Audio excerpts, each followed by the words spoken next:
ये जितने भी सवाल मैं आपको पढ़ा रहा हूँ, ये बहुत ही एग्ज़ाम के पॉइंट ऑफ व्यू से आपके लिए जो है बहुत ही ज़्यादा ज़रूरी है कि अगर आप इन सवालों को आप बना लेते हैं या इन सवालों को आप प्रैक्टिस कर लेते हैं तो आप डेफिनेटली है कि आपका एग्ज़ाम जो है आसानी के साथ करेक्ट हो जाएगा।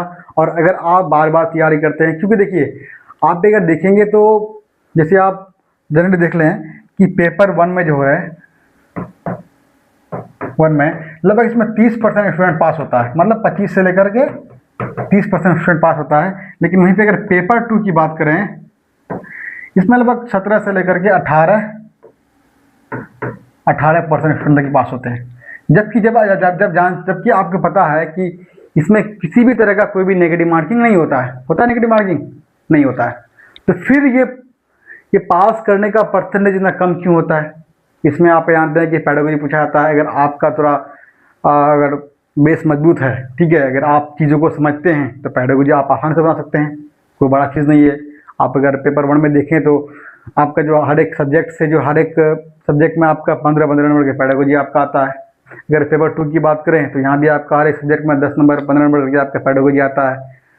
तो ये है कि कहीं ना कहीं हम जो होता तैयारी तो करते हैं, क्योंकि जब आप सीटेट में 1000 रुपये 1200 रुपये देकर फॉर्म को भरते हैं या फिर आप कहीं अपने घर से दूर एग्ज़ाम देने के लिए जाते हैं तो आप भी ज़रूर सोच करके जाते हैं, सोच कर फॉर्म भरते हैं कि मेरा सिलेक्शन इस बार हो जाए।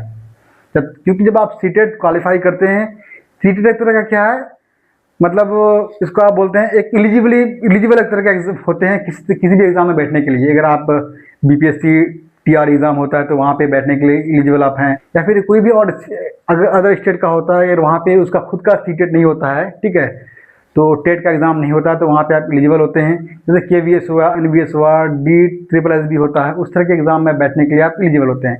एक तरह का ये जो होता है एक पात्रता परीक्षा होता है। इसमें किसी भी तरह का कोई भी नेगेटिव मार्किंग नहीं होता है, ठीक है। तो इसलिए इसमें लेकिन फिर भी पास करने का जो रेशियो बहुत परसेंटेज बहुत कम होता है, क्योंकि हम तैयारी तो करते हैं लेकिन हमारा जो तैयारी करने का जो डायरेक्शन है, हमको लगता है कहीं ना कहीं हम डायरेक्शन से भटक जाते हैं, ठीक, कि हम तो पढ़ते तो हैं लेकिन डायरेक्शन जो हो सेम नहीं होता है।